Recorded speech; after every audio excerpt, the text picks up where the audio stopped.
I never imagined that joining a neighborhood Facebook group would change my life forever. But there I was, on a Tuesday evening in March, sitting at my kitchen table while Emma struggled with her math homework and Lucas built another one of his elaborate Lego creations, scrolling through my phone out of pure boredom. "Dad, what's 9 times 7?"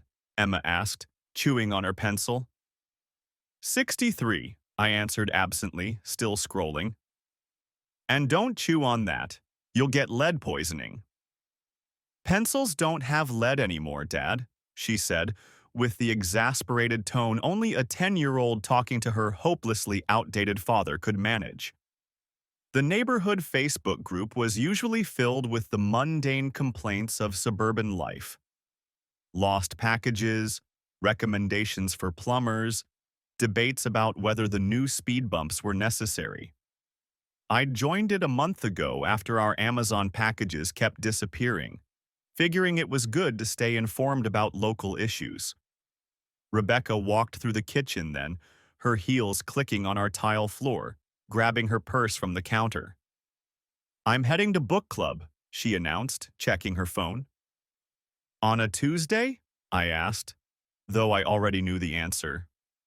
Her book club had been meeting on Tuesdays for as long as I could remember. "Every Tuesday, honey. You know that." She gave me that slightly condescending smile she'd perfected over 12 years of marriage.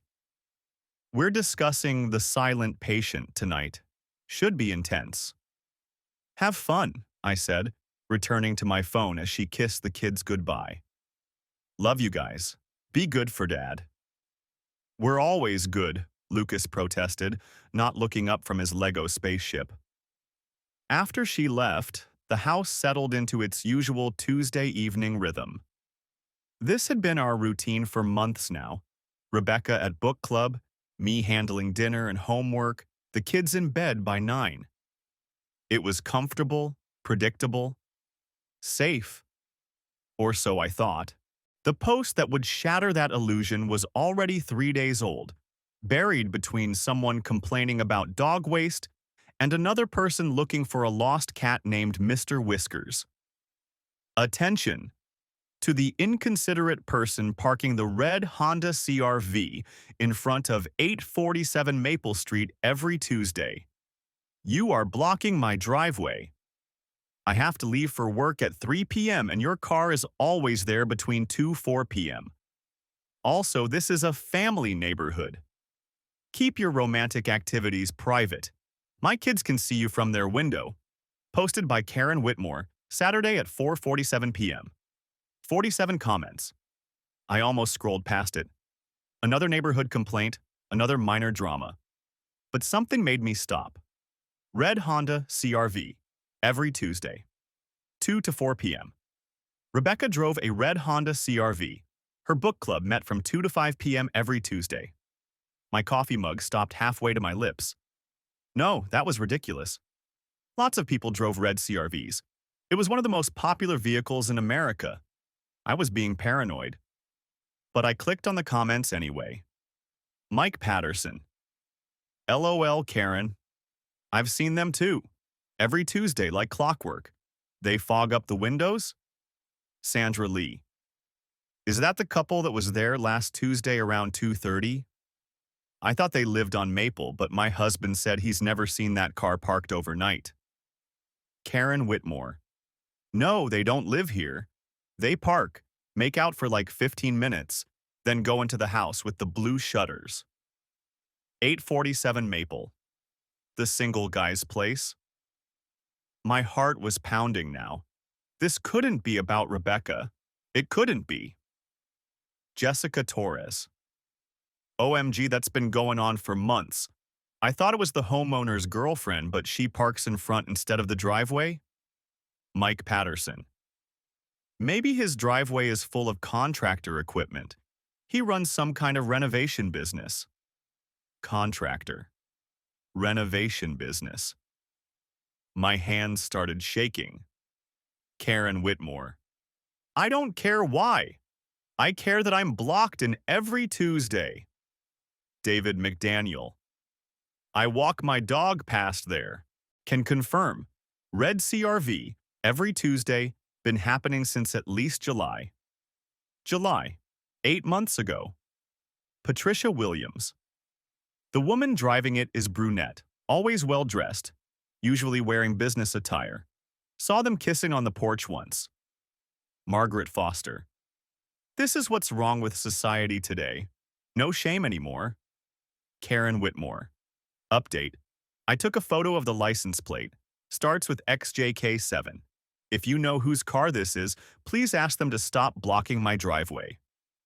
XJK7. I set my phone down with trembling hands and walked to the garage. Our insurance paperwork was in a folder in my toolbox. I found the policy documents, flipped to the vehicle information page. Rebecca's CRV, license plate, XJK749. Dad, are you okay? Emma stood in the garage doorway, looking concerned. I'm fine, sweetheart. Just looking for something. How's your homework? Finished. Can I watch TV? Sure, half an hour, then bed. I waited until both kids were asleep before I really let myself process what I'd discovered.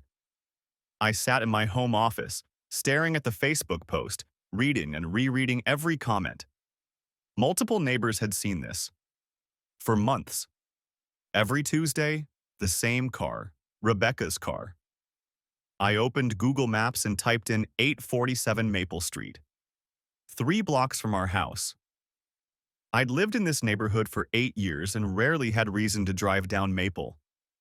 The property records were public. I found them easily. 847 Maple Street, owned by Jake Morrison, purchased 3 years ago. Morrison Renovations, LLC was registered to the same address. Jake Morrison.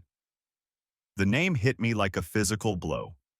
Jake Morrison had renovated our master bathroom last April. He'd been in our house for 3 weeks, working while I was at the office and Rebecca worked from home. She'd coordinated everything, said he was professional, did great work. She'd been so happy with the results. Now I understood why. I barely slept that night.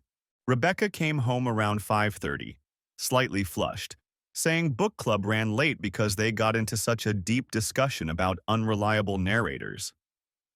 You can't trust what they tell you, she said, getting ready for bed. Everything they say might be a lie, but you don't know until the end. The irony was suffocating. Wednesday morning, after Rebecca left for an early showing, I called in sick to work.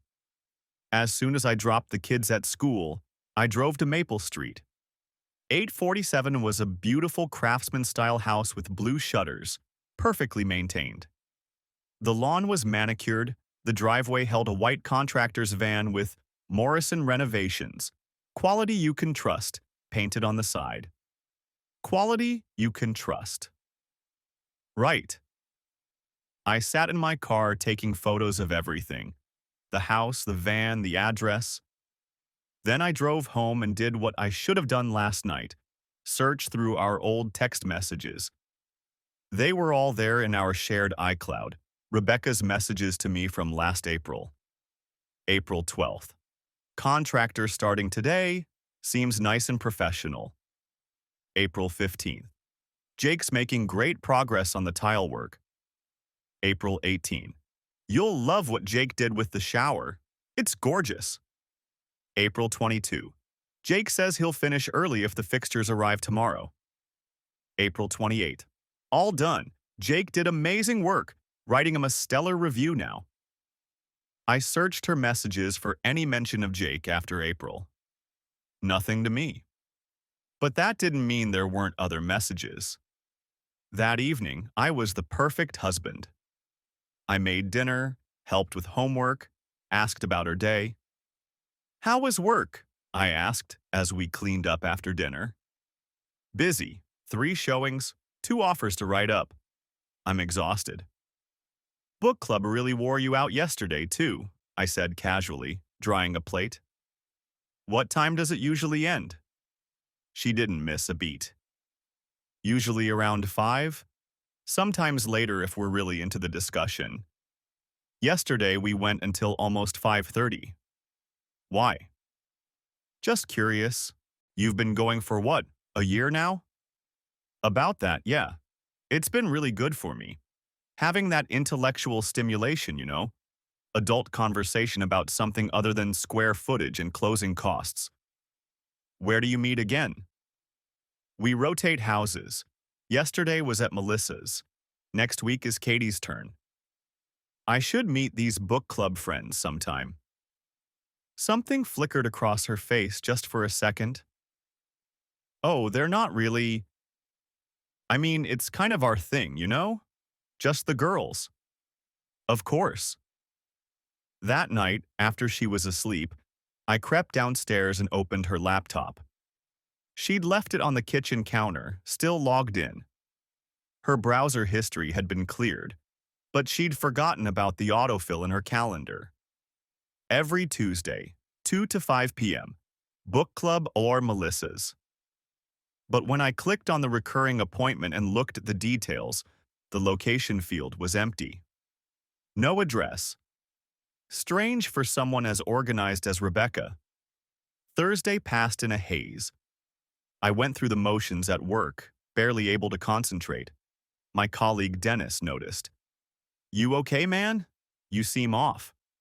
Just not sleeping well, I said. Everything okay at home? I almost laughed at the question. Yeah, fine.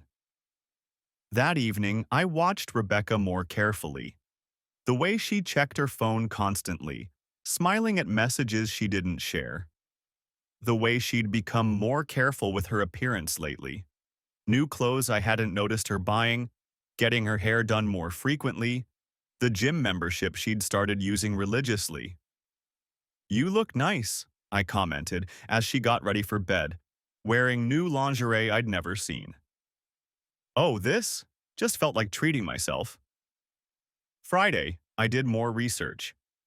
Jake Morrison's business had excellent reviews online. 5 stars across the board. Professional, punctual, excellent work. Several reviews from women mentioned how accommodating and attentive he was. His Facebook profile was mostly professional. Photos of completed renovations, before and after shots. But there was one photo from last month, a New Year's party at someone's house. In the background, slightly out of focus but unmistakable, was Rebecca. Holding a drink, laughing at something off camera. She'd told me she was at a real estate networking event that night. Saturday was Lucas's soccer game. Rebecca and I stood on the sideline like the perfect suburban parents, cheering our son on. Other parents chatted with us, completely unaware that our marriage was a fade. You two are such a great couple, Miranda Phillips said. 12 years and still going strong. Rebecca squeezed my hand. We're very lucky. I wanted to pull my hand away, but Lucas was watching us from the field. So I squeezed back and smiled. Sunday, I made a decision. I needed concrete proof before I confronted her. I needed to see it with my own eyes. Monday, I contacted a divorce lawyer. Daniel Park came highly recommended. I think my wife is having an affair, I told him during our phone consultation. What makes you think that? I explained about the Facebook post, the license plate, Jake Morrison. That's circumstantial but compelling, he said. Do you have any direct evidence? Not yet. Get it. Document everything. Photos, videos, if possible. If you're planning to file for divorce, evidence of infidelity can affect asset division and custody arrangements. What about my kids? I don't want them hurt by this. They're going to be hurt regardless. But with solid evidence, you're more likely to get favorable custody terms. Courts don't look kindly on parents who lie to their children. That evening, I watched Rebecca get ready for her Tuesday book club with new eyes. She took extra care with her makeup, chose her outfit carefully, a dress I'd complimented her on once, months ago. New book tomorrow? I asked. Starting Where the Crawdads Sing. I've heard amazing things about it. Sounds good. Have fun. She kissed my cheek. Don't wait up. Might run late if the discussion gets good. Tuesday morning, I could barely eat breakfast. The kids noticed my tension. Dad, you're being weird, Emma said over her cereal. Sorry, sweetheart. Just thinking about work stuff. Mom says you think too much, Lucas added helpfully. Mom's probably right. Rebecca appeared in the kitchen, radiant. She'd done her hair differently, wore perfume I hadn't smelled in months. I've got showings this morning, then book club this afternoon, she announced. Leftover lasagna in the fridge for dinner. Sounds good. She kissed both kids goodbye, gave me another perfunctory cheek kiss, and was gone. I went to work as normal but told my boss I needed to leave early for a doctor's appointment. At 1:30, I left the office and drove home. Rebecca's car was gone. I parked my car in the garage and waited. At 1:45, I heard her car pull into the driveway. From the garage window, I watched her check her makeup in the mirror, spray more perfume, adjust her dress. Then she backed out and drove away. I waited 10 minutes, then followed. She drove straight to Maple Street, no hesitation, like she'd made this drive 100 times. She parked directly in front of 847, exactly where Karen Whitmore's Facebook post said she always parked, completely blocking the neighbor's driveway. I parked 4 houses down with a clear view and waited. Rebecca sat in her car for 2 minutes, checking her phone. Then the front door of 847 opened, and Jake Morrison walked out. Even from a distance, I could see he was handsome in that contractor way. Tall, fit, confident. He wore jeans and a gray t-shirt that showed off arms built from actual work, not gym sessions. Rebecca got out of her car and they met on his front lawn. The hug wasn't friendly. It was intimate, bodies pressed together, her arms around his neck, his hands on her waist. Then they kissed. Not a peck. Not a greeting. A real kiss. The kind where you forget anyone might be watching. The kind I hadn't received from my wife in years. My hands shook as I raised my phone, taking photo after photo. They separated, looked around briefly, but not carefully enough to spot me 4 houses away. Then he took her hand and led her inside. The door closed at 2:14 p.m. I sat in my car, engine off, windows cracked, documenting everything. I took photos of the house, both vehicles, made voice notes with timestamps. 2:14 p.m., Rebecca and Jake Morrison entered his residence at 847 Maple Street. Then I waited. The minutes crawled. 2:30. 2:45. 3 EO. I thought about leaving. I had what I needed. But some masochistic part of me needed to see them come back out. Needed to see her face afterward. At 3:15, Karen Whitmore came out of her house next door, dressed in work clothes. She glared at Rebecca's car blocking her driveway, took a photo with her phone, then had to do a 3-point turn on her lawn to get around it. She looked furious. At 3:45, a dog walker passed by. Mike Patterson, based on his Facebook profile photo. He glanced at Rebecca's car, shook his head with what looked like amusement, and kept walking. At 4:23 p.m., the front door opened. Rebecca came out first, Jake right behind her. Her hair was different, messier, no longer perfectly styled. Her lipstick was gone. Her dress was the same, but wrinkled in places it hadn't been before. She was glowing, laughing at something he said. She looked happier than I'd seen her in months. They kissed again on the porch, long and deep, his hands in her hair, her body pressed against his, completely oblivious to the world around them. 4:24 p.m. I narrated into my phone, my voice surprisingly steady. Rebecca and Jake Morrison engaged in intimate physical contact on his front porch. Finally, they separated. She walked to her car with a bounce in her step, turned to wave at him. He watched her drive away with a satisfied smile. I followed at a distance. She didn't go home. She drove to Starbucks, ordered a drink, then sat in the parking lot for 20 minutes. I watched from across the lot as she fixed her makeup in the mirror, restyled her hair, applied fresh lipstick, erasing the evidence. At 5:07 p.m., she headed home. I took a different route and beat her there by 10 minutes. When she walked in at 5:15, I was at my desk pretending to work. "Hey," she called out cheerfully. "How was your day?" "Fine," I managed. "Meetings ran long. How was book club?" "So good. We had this amazing discussion about unreliable narrators. You know, like in Gone Girl, where you can't trust anything the character tells you." She went on, describing plot points, character motivations, themes. Either she'd actually read the book at some point, or she'd prepared this performance carefully. "Where did you meet today?" I asked casually. "Katie's house. She just redecorated her living room. It looks amazing." "That's nice. What's Katie's last name again?" "Peterson. Why?" "Just trying to keep track of your friends." She came over and kissed my forehead like I was a child. "You're sweet to take an interest." That evening was torture.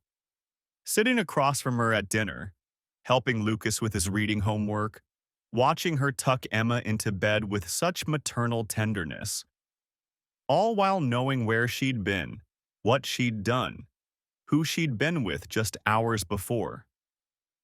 After the kids were asleep, I told her I had more work to do and stayed in my office. I couldn't share a bed with her, not knowing what I knew. I spent the night researching Jake Morrison's business license, his property records, his social media. I found the invoice for our bathroom renovation, $15,000 for what was supposed to be a simple update. Now I wondered if we'd been overcharged or if that was just the price of admission to Rebecca's attention. I went deeper into the neighborhood Facebook group, searching for any mention of the red CRV. Found them going back months. July 18th. Someone asking if there was a new couple on Maple Street. Kept seeing the same red Honda. August 3rd. A joke about the afternoon delight couple always parking in the same spot. September 12th. Karen's first complaint about her blocked driveway. October 5th.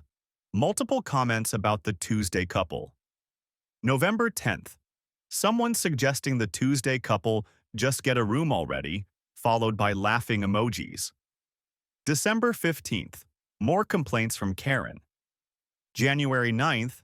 An entire thread discussing whether someone should say something to the couple about public displays of affection. February 14th. A Valentine's Day. Joke about the Tuesday couple celebrating their weekly holiday. 8 months. At least 8 months of this affair playing out in broad daylight while I sat at work, oblivious. Wednesday morning, I called Karen Whitmore, found her number in the neighborhood directory. "Hello?" "Hi, Karen. This is Thomas Brennan from Oak Street. I saw your posts about the red CRV blocking your driveway." "Oh my God, yes, it's so frustrating. Every single Tuesday, I have to leave for my shift at the hospital, and that car is right there. I've left notes, I've honked, nothing works." "Karen, I need to ask you something. Can you describe the woman driving that car?" There was a pause. "Why? Do you know her?" "Please, just, can you describe her?" Brunette, maybe late 30s. Always dressed nice like business clothes. Pretty, I guess. Usually wearing jewelry. Oh, she has this distinctive gold bracelet. 3 interlocking circles." My stomach dropped. I'd bought Rebecca that bracelet for our 10th anniversary. "I see. Wait, why are you asking? Do you know whose car that is? I took a deep breath. It's my wife's car, Karen. She tells me she's at book club every Tuesday. The silence stretched for what felt like hours. Oh no. Oh my God. I'm so sorry. I had no idea. We all thought, we assumed they were both single, or at least, oh God, you live 3 blocks away. It's not your fault. The whole neighborhood has been watching and joking about it. If we'd known, Thomas, I'm so sorry. How long has this been happening? Really? Since at least July. That's when I first noticed it. But Mike Patterson says he thinks it started even earlier, maybe June. Would you be willing to provide a statement? For my lawyer? Of course. Anything you need. I feel terrible about this. Don't. You were just trying to get out of your driveway. Can you email me the photos you've taken of her car blocking you in? I have dozens. And I'm sure others have photos too. Mike's made jokes about starting an Instagram account for the Tuesday couple. She paused. Sorry, that was insensitive. It's okay. You didn't know. After we hung up, I called Mike Patterson. He answered on the second ring. Hey, Mike. This is Thomas Brennan from Oak Street. Oh, hey, Tom. What's up? I need to ask you about something. The red Honda CR-V you've commented about on Facebook. The one that parks on Maple every Tuesday. Oh, man. The Tuesday couple? Yeah, what about them? The woman driving that car is my wife. Silence. Mike? I'm here. Tom, I'm so sorry, man. We had no idea. We all thought they were just some couple who… Jesus, I've been making jokes about them. What exactly have you seen? Mike sighed. Every Tuesday for months. I walk Bailey at the same time every day, right around 2:30. They're always there. The red CR-V parks. They make out in the car or on his lawn, then go inside. She leaves around 4:30. How many times have you seen this? Dozens, man. Since last summer. Tom, if I'd known it was Rebecca… Can you document what you've seen? Dates, times, what you observed? Yeah, of course, whatever you need. God, I feel like such an ass for joking about it. You didn't know. I spent the rest of Wednesday contacting other neighbors who'd commented on the posts. Sandra Lee confirmed she'd seen them kissing in the car multiple times. Jessica Torres was horrified to learn it was Rebecca, but offered her Ring doorbell footage. I can see down to Jake's house from my door camera, she said. I just checked. I have recordings from at least 15 different Tuesdays showing her car arriving and leaving.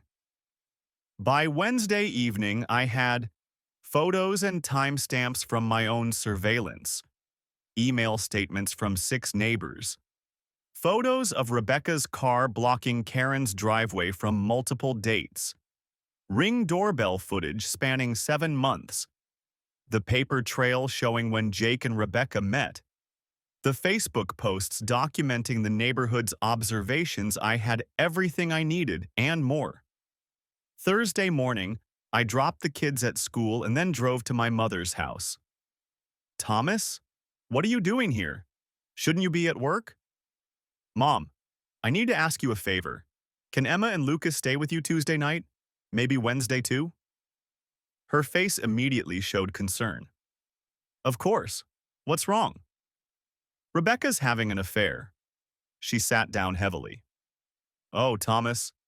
I have proof. I'm confronting her Tuesday. I don't want the kids there.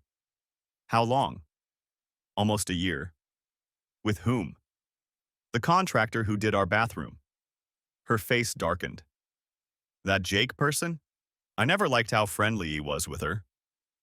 You noticed? Mothers notice everything. She was different after he finished that work. Happier, but not because of you. I hoped I was wrong. You weren't. What are you going to do? I don't know yet. Divorce, obviously. But the confrontation, I'm still deciding. Be careful, Thomas. Think of the children. They're all I'm thinking about. That evening, Rebecca mentioned book club again. We're really getting into where the crawdads sing. Such a mystery. Is that right? The main character is so isolated, so alone. It's heartbreaking. I wanted to say something then, to just explode with everything I knew. But I held back. I had a plan. Friday passed slowly. Saturday was Emma's dance recital. I sat next to Rebecca in the auditorium, watching our daughter perform, and felt like a stranger in my own life. How many of these events had we attended while she was living this double life? She's so graceful, Rebecca whispered, squeezing my hand. I didn't squeeze back this time. Sunday, I made my decision.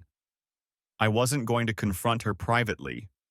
She'd conducted her affair publicly, in full view of our neighborhood. The confrontation would be equally public. Monday evening, while Rebecca was in the shower, I sent a message to my mother. Can you pick up the kids from school Tuesday? Tell them it's a special surprise sleepover. She responded immediately, Of course, be strong. Tuesday morning arrived gray and overcast, matching my mood. Rebecca was humming in the kitchen, making coffee, radiating anticipation. Book club today, she said unnecessarily. I know. We're having wine and cheese today, Melissa's idea. Sounds fancy. She likes to make it special. I watched her lie with such ease, such confidence. She'd had nearly a year of practice. The kids left for school. I went to work but accomplished nothing, staring at my computer screen, watching the clock. At noon, I told my boss I wasn't feeling well. You look terrible, he said. Go home, rest. If only he knew. I went home and prepared. Charged my phone fully. Made sure I had enough storage for photos and videos. Printed out some of the neighbor statements and Facebook posts. At 1:45, Rebecca came downstairs, dressed carefully in a blue sundress I remembered buying her 2 years ago. I'm heading out, she announced. Have fun at book club. Always do. She kissed my cheek and was gone. I waited until 2 hours, then opened my laptop. The neighborhood Facebook group was active. Someone complaining about trash cans, another lost cat post. I began typing my post but didn't hit send. Not yet. At 2:15, I drove to Maple Street. This time, I parked directly in front of Karen Whitmore's house. She came out immediately. Thomas, is that you? Hi, Karen. Is it okay if I park here? Her face was sympathetic. She's there right now, isn't she? At Jake's? Yes. That witch is blocking my driveway again. I was just about to leave another note. Don't bother. After today, she won't be parking here anymore. Karen studied my face. What are you going to do? What I should have done months ago. She nodded slowly. If you need anything. Actually, would you mind recording what happens? For legal purposes? Absolutely. I looked at my phone. 2:30 p.m. They'd been inside for 15 minutes. I thought about the Facebook post I'd drafted, finger hovering over the post button. Then I pressed it. To everyone who's been commenting about the red Honda CR-V that parks on Maple Street every Tuesday, thank you for bringing this to my attention. That's my wife's car. She tells me she's at book club on Tuesdays. She's actually visiting Jake Morrison at 847 Maple. They've been having an affair for 11 months. It started when he renovated our bathroom last April. I'm currently parked outside waiting for them to come out. I have photos, timestamps, and witness statements from multiple neighbors. I'm filing for divorce. Special thanks to Karen Whitmore for your posts that opened my eyes. I attached 3 photos. Karen's original complaint, my surveillance shot of Rebecca and Jake kissing, and our bathroom renovation contract. Within 30 seconds, my phone started buzzing with notifications, comments, reactions, private messages. I ignored them all and waited. 3 p.m. More neighbors had noticed my car. Mike Patterson walked by with his dog, saw me, and his face went pale. He pulled out his phone, obviously checking Facebook. His eyes widened. 3:30 p.m. The Facebook post had over 50 reactions, dozens of comments. I could see neighbors coming out of their houses pretending to check mail or water plants, all watching Jake's house. 4 p.m. Sandra Lee brought me a bottle of water. Thought you might need this, she said quietly. Thanks. The whole neighborhood is watching Facebook and their windows. Good. At 4:18 p.m., Jake's front door finally opened. Rebecca emerged first, laughing at something Jake had said. Her hair was messed up, lipstick gone, that same satisfied glow on her face. Jake followed, his hand on her lower back in a possessive way that made my blood boil. They were so caught up in each other that it took them a moment to notice me standing in the middle of the street, phone raised, recording everything. Rebecca saw me first. The color drained from her face so completely, I thought she might faint. She grabbed Jake's arm for support. Hi, honey, I said, my voice carrying clearly across the quiet street. Book club end early today? Jake looked confused for a moment, then recognition dawned. His face went from confused to horrified in seconds. Thomas. Rebecca's voice was barely a whisper. I walked closer, still recording. Mr. Morrison, good to see you again. Thanks for the bathroom renovation last year. Beautiful work. Really beautiful. Though I have to say I think you might have overcharged us. Or was my wife's involvement included in that $15,000 price tag? I didn't know she was married, Jake said quickly. I laughed. It wasn't a pleasant sound. Really? You worked in my house for 3 weeks. We had multiple conversations about tile choices and fixtures. You met me at least 5 times. Try again. She told me you were divorced, he insisted. Said the house was hers after the split. I turned to Rebecca, who stood frozen, tears starting to stream down her face. Divorced? That's the story you went with? What about our children, Rebecca? Did you tell them they didn't exist either? Thomas, please, she managed. Not here. Not like this. Why not here? I gestured around at the growing audience. Karen was on her porch, phone out. Mike Patterson had stopped pretending to walk his dog. At least a dozen neighbors were visible, some recording. This is where you chose to conduct your affair, in broad daylight, where our entire neighborhood could watch. You've been performing for them for 8 months. Consider this your final act. Jake started backing toward his door. I'm not dealing with this. Oh, you're dealing with it, I said. You're right in the middle of it. You slept with a client's wife. In the bathroom you renovated in our home. That's going to do wonders for your Yelp reviews. You can't prove. I have everything documented, Jake. Every Tuesday for 8 months. Photos, videos, witness statements. The whole neighborhood has been watching you two. There's even a greatest hits collection on Jessica Torres's Ring doorbell. He looked around at all the watching neighbors, his face flushing red. This is insane. I'm going inside. Go ahead, I called after him. Hide inside like the coward you are, but this isn't going away. He slammed the door.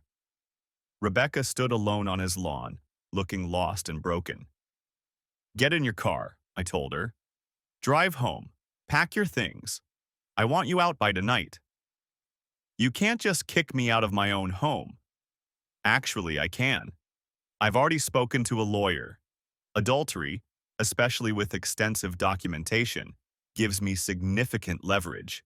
You'll get your share eventually, but tonight, you need to leave. Where am I supposed to go? I don't care. Call your sister. Call your mother. Call Melissa from your imaginary book club. The children are at my mother's house. They'll stay there until you're gone. You planned this, she said, a note of accusation in her voice. This whole public humiliation. I planned this? I laughed again. You've been having an affair for 11 months. You've been lying to me, to our children, to everyone. But I'm the one with the plan. Two wrongs don't save it. Just go home, pack, and leave. We'll handle everything else through lawyers. She looked around at all the neighbors watching, recording, judging. Her face crumbled completely. I never meant for it to happen, she sobbed. Nothing just happens for 11 months, Rebecca. Every Tuesday you made a choice. You chose to lie to me, to drive here, to be with him. Those were all choices. She got in her car, hands shaking so badly she could barely get the key in the ignition. As she drove away, I heard someone start a slow clap. Then another. Soon, several neighbors were applauding. That took guts, Mike Patterson said, walking over. I'm sorry about the jokes I made online. If I'd known. It's fine, Mike. You didn't know. Karen came down from her porch. I got everything on video, if you need it for court. Thank you. More neighbors approached, offering support, witnesses' statements, whatever I needed. These people who'd been watching my wife's affair for months, thinking it was just neighborhood drama, were now firmly on my side. I drove home to find Rebecca's car already in the driveway. I could hear her crying from outside. I went in through the garage, sat in the kitchen, and waited. She came down an hour later with 2 suitcases and a cardboard box. I'm going to Kelly's, she said, referring to her sister. Fine. Thomas, can we please talk about this? We'll talk through lawyers. 12 years. We have 12 years together. We had 12 years. You threw them away for Tuesday afternoons with Jake Morrison. It wasn't just, I was lonely. You were always working. Don't you dare blame me for your choices. I work to support this family. You work too. Were you lonely between real estate showings? I made a mistake. A mistake is forgetting to pick up milk. This was calculated deception for almost a year. She set down her bags. What about the kids? What are we going to tell them? The truth. Age-appropriate truth, but the truth. You can't tell them about your affair? Why not? Everyone else knows. You made sure of that by conducting it in public. They'll hear about it at school eventually. Better it comes from us. You're going to turn them against me. No, Rebecca. You did that yourself. She picked up her bags and headed for the door. I still love you, she said quietly. No, you don't. People who love you don't lie to you for 11 months. After she left, I sat in my empty house and checked Facebook. The post had exploded. 247 reactions, 183 comments. Some supportive, some critical of my public approach, but most just shocked. Jake Morrison had even tried to defend himself in a comment posted at 11 p.m. I was told they were divorced. I would never knowingly get involved with a married woman. This isn't who I am. The responses were brutal. You worked on their house. How did you not know? Own your part in this, Jake. Sure, and she just happened to mention her ex-husband while he was paying you? He deleted the comment within an hour. The next morning, I picked up Emma and Lucas from my mother's house. Where's Mom? Lucas asked immediately. She's staying at Aunt Kelly's for a while. Why? Emma's voice was small, worried. Mom and I are having some grown-up problems. We need some time apart. Are you getting divorced? Emma asked directly. She was too smart to sugarcoat things for. I knelt down to their level. Maybe, probably, but that's between Mom and me. It has nothing to do with you two. We both love you more than anything. Is it because of Mom's book club? Lucas asked. My heart shattered. What makes you say that, buddy? She's always happier on book club days, and you're always sad after. Kids see everything. They know more than we think. It's complicated, I said, but we're going to make sure you're okay. That's the most important thing. 2 weeks later, Emma came home from school in tears. Sophia's mom saw something on Facebook, she sobbed, about Mom and another man. Is it true? I held her while she cried. Yes, sweetheart, it's true. Everyone knows? Some people know. Why did you put it on Facebook? She accused. Now everyone at school is talking about it. She was right. My moment of vindictive satisfaction had made my children's lives harder. I was hurt and angry, I admitted. But you're right. I should have handled it privately. I'm sorry. The divorce proceedings were brutal. Despite the overwhelming evidence of her affair, Rebecca fought for everything. Her lawyer argued that the public Facebook post was emotional abuse and that I'd deliberately humiliated her. My lawyer, Daniel, was prepared. We have documented evidence of an 11-month affair, multiple witnesses, video footage. The Facebook post was simply informing the community of what they were already witnessing. Rebecca tried to claim she deserved half of everything plus alimony. Your client conducted an affair that was so blatant, so public, that an entire neighborhood was discussing it for months, Daniel argued. She showed complete disregard for her marriage and her children's well-being. The mediation sessions were tense. Rebecca cried through most of them, painting herself as a victim of a loveless marriage. He was emotionally absent, she claimed. Always at work, never present. I was working to support our family, I countered, while you were spending Tuesday afternoons with your boyfriend. It wasn't like that.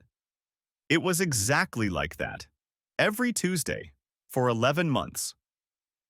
The custody battle was the worst part. Rebecca wanted 50-50 custody. I wanted primary custody with her having alternating weekends. She lied to our children repeatedly, I argued. Every Tuesday, she looked them in the eye and lied about where she was going. Having an affair doesn't make her an unfit mother, her lawyer countered. Consistently lying to them does. After 9 months and over $50,000 in legal fees, we reached a settlement. I got 60% custody, kids with me during school weeks. Rebecca gets alternating weekends plus Tuesday dinners. The irony wasn't lost on anyone. The house would be sold, proceeds split 55-45 in my favor. No alimony for either party. Each paid their own legal fees. College funds remained intact for the kids. It wasn't the victory I'd wanted, but it was better than what she'd demanded. Jake Morrison's business suffered. His Google reviews tanked. Great tile work, even better at destroying marriages. Ask about the special services for lonely housewives. Renovated more than just our bathroom, if you know what I mean. He ended things with Rebecca within 2 weeks of the exposure. Apparently, affairs don't survive public scrutiny well. He sold his house 6 months later and moved out of state. Rebecca's real estate career took a hit too. Turns out clients don't trust agents who became infamous for dishonesty. She had to switch to a smaller, less prestigious firm. A year after the confrontation, we'd settled into a new rhythm. The kids were adjusting, though both showed signs of trauma. Emma had trust issues, questioned everything adults told her. Lucas had nightmares, became clingy during transfers. "I don't want to go to mom's," he said one Friday. "Why not, buddy?" "Because when we leave, you look sad." "I'm okay. I just miss you when you're gone." "Mom has a new boyfriend," Emma announced flatly. "Oh?" "She says they're just friends, but I saw them kissing." "How do you feel about that?" Emma shrugged. "I don't trust her anymore. About anything." That was the real damage. Not the money or the house or the custody schedule. The trust between mother and children shattered. 2 years later, I was dating Sarah, a teacher who understood complicated divorces and blended families.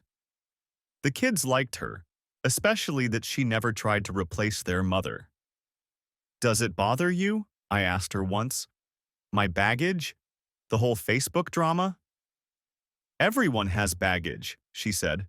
"Yours is just more public than most." 3 years after that Tuesday confrontation, life had found a new normal. The Facebook post still existed somewhere in the digital ether, searchable, permanent. A monument to the worst day of my life and my worst decision in response. Emma, now 13, had found her footing in middle school with friends who didn't know or care about the ancient Facebook drama. Lucas, 10, had become resilient beyond his years. "Dad," he asked one evening, "do you regret what happened with Mom?" "I regret how I handled it," I said honestly. "I let my anger make decisions that hurt you and Emma. That wasn't fair." "But Mom's the one who lied." "She did, and that was wrong. But two wrongs don't make a right." "I'm never going to lie to anyone," he declared with the certainty only a 10-year-old can muster. "Good plan, buddy." Rebecca had remarried, a dentist she met through work. They seemed happy in their social media posts, though Emma reported that Rebecca still told people we grew apart, rather than admitting to the affair. "She rewrites history," Emma said matter-of-factly. "Makes herself the hero of every story." "People do that sometimes. It's easier than facing the truth." "I'd rather know the truth, even when it hurts." "Me too, kiddo. Me too." 4 years after the divorce, I received an unexpected message from Karen Whitmore. "Thomas, I wanted you to know that I still think about that day sometimes. I hope you and the kids are doing well. For what it's worth, I think you did what you had to do. Sometimes the truth needs to come out, even if it's messy." I wrote back, "We're doing well. The kids are thriving. Thank you for your part in revealing the truth, even though you didn't know what you were revealing at the time." "I just wanted my driveway clear," she responded with a laughing emoji. "And I just wanted my marriage clear of lies." We both got what we wanted, I suppose. 5 years now since that Tuesday when everything changed. Emma's in high school, confident and careful with her trust. Lucas is in middle school, still the happy kid he always was, but with an understanding of human complexity that most adults don't have. I married Sarah last spring. Small ceremony, just family and close friends. No Facebook announcements. We'd learned that some things are better kept private. Rebecca attended as the mother of the bride and groom. She was cordial, appropriate. Her new husband seemed nice enough. We all played our parts for the children's sake. During the reception, Rebecca approached me while Sarah was dancing with Lucas. "She seems wonderful," Rebecca said. "She is. The kids are happy. They're doing well." "Thomas, I know it doesn't matter now, but I am sorry. For everything." "I know. I was lost. That's not an excuse, just I was lost. We all were, in our own ways. You seem happy now." "I am. Are you?" She looked across the room at her new husband. "I'm content. It's different. More honest, maybe. That's good. Do you ever think about what would have happened if I hadn't? No, I said firmly. I don't think about that. We are where we are. She nodded. The kids will be okay. They already are. Emma appeared then, radiant in her bridesmaid dress. Dad, Sarah wants you for the next dance. Be right there. Rebecca watched me go, and for just a moment, I saw regret flash across her face. Not regret for losing me, I think, but regret for how it all happened. For the lies that became public truth. For the children who had to grow up too fast. The dance floor was full of people who loved us, who'd supported us through the aftermath. Some of them were the same neighbors who'd witnessed the public unraveling of my first marriage. They'd seen us at our worst and chosen to stick around for the better. No regrets? Sarah asked as we danced. No regrets about moving forward, I said. Some regrets about how I handled the past. That's honest. I'm trying to stick with honesty these days. How's that working out? I looked around at our blended family, complicated but genuine. At Emma laughing with her friends. At Lucas showing his cousin something on his phone. At the life we'd built from the ruins of what came before. Better than the alternative, I said. Later that night, after the reception, after the guests had gone home, I sat with Sarah on our back porch. Not the same house. We'd bought a new place, no renovation history, no ghosts in the bathroom tiles. The kids told me about the Facebook post, Sarah said quietly, about how it all came out. And I understand why you did it. The anger, the hurt, the need for vindication. I also understand why you regret it. It made me feel powerful for about 5 minutes. Then I had to watch my kids deal with the fallout for years. But you all survived. We did. And now you know better. Now I know that private pain made public doesn't heal faster. It just spreads the wound around. That's a hard-won lesson. The hardest. My phone buzzed. A notification from Facebook. Someone had commented on an old post. I didn't check it. Some things are better left in the past. Delete Facebook, Sarah suggested with a smile. Already did, from my phone at least, but the internet is forever. Emma will probably find that post someday if she hasn't already. What will you tell her? The truth. That I was hurt and angry and I made a choice that felt right in the moment but wrong in the aftermath. That people make mistakes when they're in pain. That public revenge might feel satisfying, but it leaves scars on everyone, especially the innocent. That's a lot of wisdom from a lot of pain. That's what pain is for, I guess, teaching us to do better next time. The next morning, life continued. Emma had a soccer game. Lucas had a science project due. Sarah made pancakes. Normal, beautiful, mundane life. At Emma's game, I saw one of the old neighbors from Maple Street. She waved. I waved back. No need to rehash old drama. We'd all moved on. Dad, Emma said after the game, Sophia asked if you were the guy from that viral neighborhood Facebook post about the cheating wife. My stomach dropped. What did you tell her? I said, yeah, that was us. But that was years ago and we're all good now. And she accepted that? She said her parents got divorced after her dad had an affair too, but they didn't put it on Facebook. That was probably smarter. Emma considered this. Maybe. But at least everyone knew the truth about Mom. Sophia's mom had to convince people her dad was the bad guy. Nobody believed her at first. There's truth, and then there's how you reveal truth. I guess. But I'm glad I knew, even if it hurt. Even if everyone else knew too. Really? Yeah, because now I know what to watch out for. What lies look like. What betrayal feels like. And what recovery looks like, too. Wisdom from a 15-year-old who'd seen too much too young. That evening, sorting through old papers, I found a printout of that Facebook post. I'd saved it for the divorce proceedings. 247 reactions, 183 comments, a digital record of my family's implosion. I started to throw it away, then stopped. This was part of our story, ugly as it was.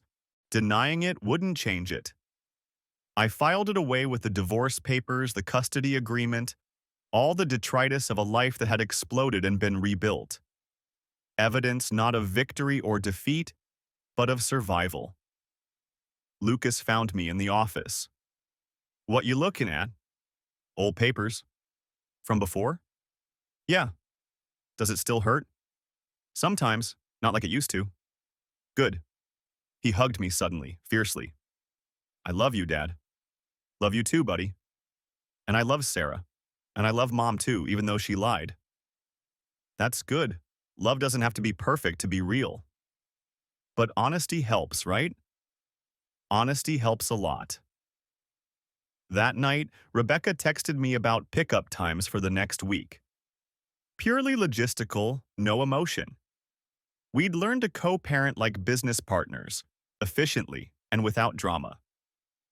"Tuesday still good for dinner with the kids?" she asked. The irony of Tuesdays would never fully fade. "Yes, Tuesday's fine." "Thanks. Tell Sarah the cookies she sent with Lucas were delicious." "Will do." Small civilities built on the ruins of grand deceptions. The final truth was this. Rebecca's affair didn't just destroy our marriage. It destroyed our family as we knew it, our children's innocence, our place in our community. My public response amplified that destruction, spread it wider, made it permanent in the digital record.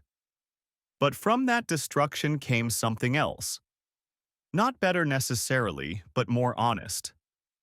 The kids learned early that people are complicated, that trust must be earned, that truth matters even when it hurts. I learned that revenge and justice aren't the same thing, that public vindication can become private regret, that protecting your children matters more than punishing their mother. Rebecca learned. I'm not sure what Rebecca learned. That affairs have consequences, that lies eventually surface, that the neighborhood sees more than you think. Maybe she learned nothing, just got better at hiding.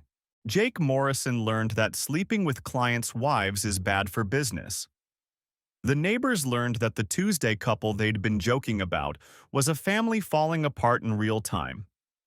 Everyone learned something, I suppose. 6 years now since I saw that Facebook post about the red Honda CR-V blocking Karen Whitmore's driveway. 6 years since my world shifted on its axis. The CR-V is long gone, traded in for something without memories. The house with the bathroom Jake renovated belongs to another family now. The Facebook group still exists, still discusses local drama, though I'm no longer a member. But Tuesday remains Tuesday. Rebecca still has her dinner with the kids. They come back talking about her new house, her new life, the stories she tells them about when they were little. Sometimes the stories include me, revised and softened. Sometimes they don't. Mom says you two just grew apart, Lucas mentioned once. Is that what you think happened? No. I remember the yelling, the crying, Emma finding out at school. That's not growing apart. You're right. But it's easier for her to say that. Probably. Is it easier for you? No. The truth is easier for me, even when it's harder. Me too. Sarah and I are expecting now. A fresh start, a new chapter, a child who won't know the drama of before. Emma and Lucas are excited about being older siblings. Will you tell the baby about what happened? Emma asked. Someday, if they ask, when they're old enough. Will you tell them about the Facebook post? If I have to. Good. It's part of our story. She's right. It's part of our story. The ugly part, the painful part, the part I wish I could rewrite. But it's ours. The truth about truth is that it doesn't care about your feelings. It exists whether you acknowledge it or not. Rebecca's affair was true whether I discovered it or not. The neighbors saw it whether I knew or not. The damage was done whether exposed or not. But the truth about consequences is that they multiply when pain goes public. My children paid for their mother's deception and their father's retaliation. They carry those scars still, will carry them always. If I could go back, knowing what I know now, would I handle it differently? Yes, without question. I would have confronted Rebecca privately, gathered my evidence quietly, protected my children fiercely, let the divorce proceed without the spectacle. But I can't go back. None of us can. We can only move forward with the wisdom pain provides, the strength survival builds, and the hope that tomorrow's choices will be better than yesterday's. The red Honda CR-V on Maple Street every Tuesday started everything. A simple complaint about a blocked driveway unveiled a year of deception. But it also taught us about resilience, about honesty, about the price of public justice and the value of private healing. Karen Whitmore still lives next to that house on Maple. She waves when I drive by. Jake Morrison has a successful business in another state. Rebecca has her new life with her new husband. The kids have their complicated relationship with trust. Sarah and I have our carefully honest partnership. And somewhere in the digital ether, that Facebook post lives on, a permanent reminder that sometimes the truth isn't enough. You also need wisdom about how to wield it. 7 years later, life has moved far beyond that Tuesday revelation. But every Tuesday when Rebecca picks up the kids for dinner, I remember. Not with anger anymore, not with pain. Just with the knowledge that every choice echoes, every lie leaves traces, and every truth has a price. The secret was thinking I won. That exposing her meant victory. That public humiliation equaled justice. But nobody wins when a family explodes. You just try to minimize the damage, protect who you can, and build something better from the pieces. That's the real story. Not the affair discovered through Facebook, not the dramatic confrontation filmed by neighbors, not even the bitter divorce that followed. The real story is what comes after. The slow, difficult work of rebuilding trust, of helping children process betrayal, of learning to love again despite the scars. Every marriage has its secrets. Most die quietly, privately. Ours died on Facebook, witnessed by neighbors, documented in comments and reactions. But death, even public death, can lead to rebirth. Different, scarred, wiser rebirth. The Tuesday deception ended. The Tuesday dinners continue. Life, complicated and messy and honest, goes on. And that's enough. More than enough. It's everything.